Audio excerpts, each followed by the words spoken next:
For more resources, visit rymonline.org.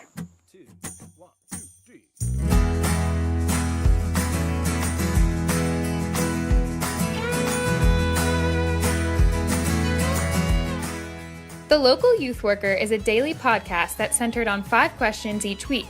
Ranging from the practical to the professional, we're looking for answers to the questions you're asking. Whether you're in full-time, part-time, or even volunteer youth ministry, this podcast is for you.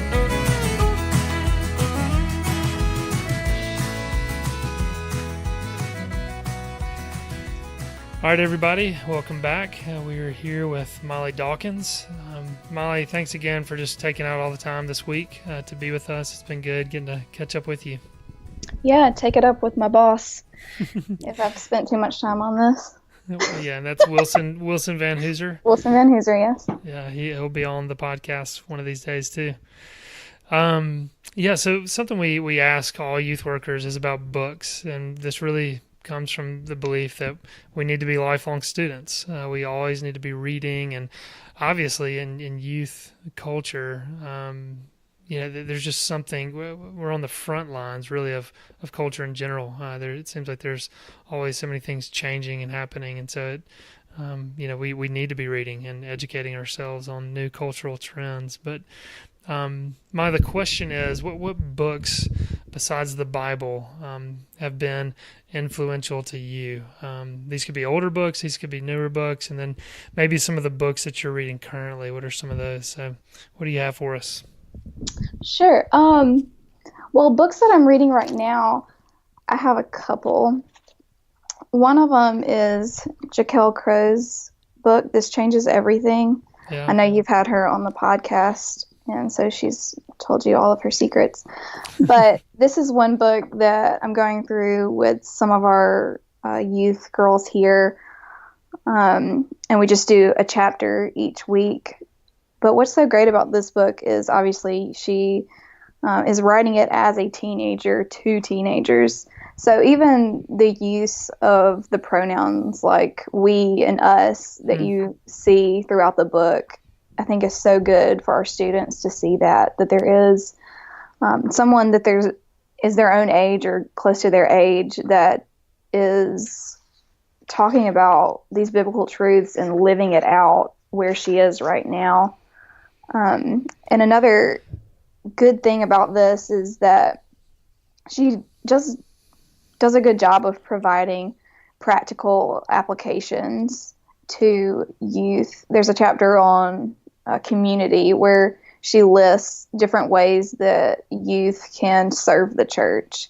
There are things like spending time with an elderly member or doing chores for someone for free, where, a lot of times people will babysit and get money, but it's like doing that as a service and not getting payment, being a greeter, and just those different kind of things. And she just does a really good job with that.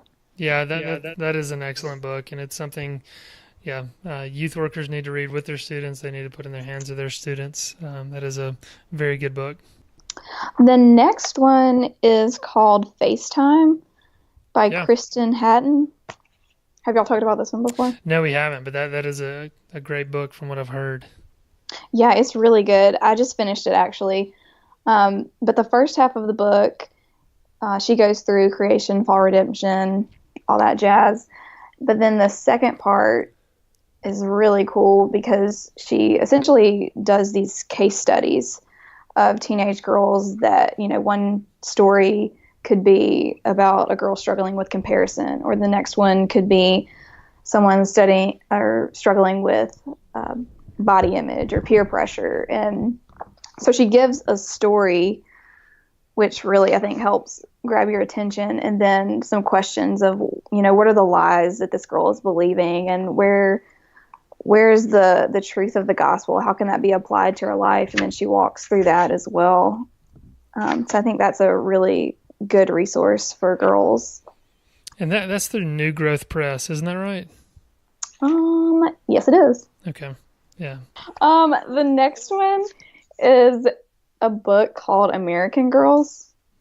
It's by Nancy Jo Sales. It's not necessarily a Christian book. Well, it's definitely not a Christian book, but it's very helpful in understanding youth culture. It goes through, this lady has interviewed 200 or so girls across the country, ranging in age from 13 to 19. And each chapter, the first chapter is about 13-year-olds, and the next is 14-year-olds, and so forth. But it goes through and just talks about the effects of social media and sexualization of these girls. You know, the first two words of the first chapter are "send nudes," and just how that's affecting this generation. I actually started reading this a really long time ago, got about halfway through, and I had to put it down because I just got sad reading it and thinking about how all of this really does affect these teenagers and all the pressures that they have. Yeah, and I remember when you were reading that, and I remember it was just tough material to work through. And so I know this isn't just like I guess kind of putting you on the spot a little bit. Would you recommend that to youth workers with the caveat, okay, it's very tough content to read through? Do you think it's worth youth workers reading through?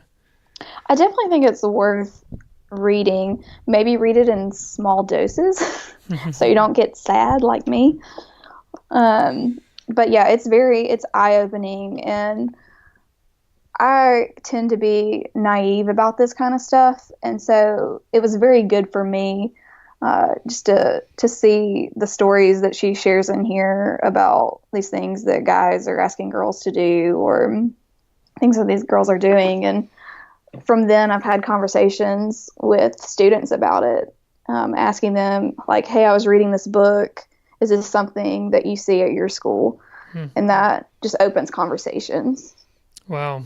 Yeah, and if I'm not mistaken, you mentioned Jaquel Crowe. I think Jaquel Crowe wrote a review of that book on the Gospel Coalition.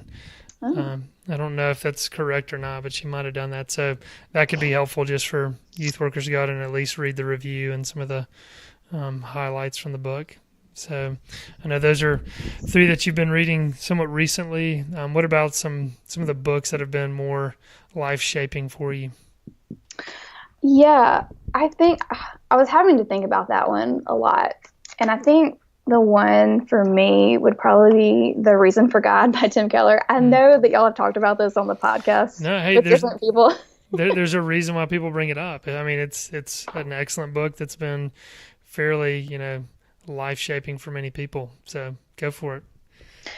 Yeah, I read it in college, and I was just at a point in my life where I was just struggling with just different, I guess, just the brokenness of the world and how I fit into it. And that book just does a great job of answering questions like, why does God allow suffering? And being able to defend those things scripturally was so just cool for me to see. Obviously, Tim Keller is a very intelligent man, and the way he writes, it is so logical and it just makes sense. And so, yeah, that one was just really good for me. And one that I'm reading right now is Resilient Ministry by Bob Burns, Tasha Chapman, and Donald Guthrie. I think this one has the potential to be life-shaping, especially in ministry, at least. It's so good. And I know it's written kind of towards pastors, and that's not necessarily what I am, but it's so nice to read through this, and because they interviewed all of these pastors about things like self-care and just anything like to their weekly schedules and things that they struggle with. And it's just so comforting to read through that and say, oh, like, me too. Yeah, that's something. I mean, as you're saying it, it's been a book somebody recommended to me, or at least a few people have recommended it, and I still haven't read it. It's on my to-read list. But even you talking about it, describing it in that way, makes me want to pick it up, because I didn't realize the exact format of that book. I thought they had interviewed several pastors. But like you said, I mean, even though you're not a quote unquote ordained minister, that there's a lot that you can apply from that, that you can glean from that that's helpful. Right. Like there's a chapter, I think it's talking about self-care and just preventing burnout, and even going through and kind of just labeling, like these are ways that you can kind of protect yourself from burnout, making sure you have enough sleep, making sure you exercise and eating well. And just kind of putting a label on that has been really good for me. Because in youth ministry, we do kind of have, and ministry in general, you might have just really weird schedules where you're up late on a Wednesday night, and then you have to wake up early the next morning for a prayer breakfast. And so really just kind of taking care of your body, mind, and soul is so important. Yeah, that's good. It's a reason for God, resilient ministry. Do you have any others? I think that's it. All right. Yeah, those are two good ones, for sure. And like I said, I've heard so many talk about resilient ministry. And as you were talking about that, and I said, you're not an ordained minister. I'm not either. And so there would be some stuff that, might not apply. I'm also thinking of Jason Halopoulos's book. I think it's The New Pastor's Handbook. Oh, yeah. And it might have, off the top of my head, 40 to 50 chapters in it. And so each chapter is, 2 to 3 pages. Some are a little bit longer. But even as I go through that, and I'll see a few chapters where I think, this has nothing to do with me. This would be more ordained ministers. But there is a lot of good practical content in there. So that one might be something kind of similar that would be beneficial to others to pick up. Well, Molly, thanks again for taking the time out this week to discuss just a lot of things about youth ministry. It's been fun getting to catch up with you. Oh, yeah. It's been great fun. Thanks, John. Yeah, you're welcome.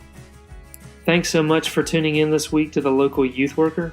As always, we hope you've been encouraged and equipped in your call as youth workers. If you take time to rate this podcast on iTunes, that would greatly help us. As always, we want to thank Joe Deegan for providing the music and encourage you to go out and purchase his newest CD, Cover and Title Page, which you can find at iTunes. See you guys next week. Have a great weekend. Oh, come and buy without money. Oh, come and feast without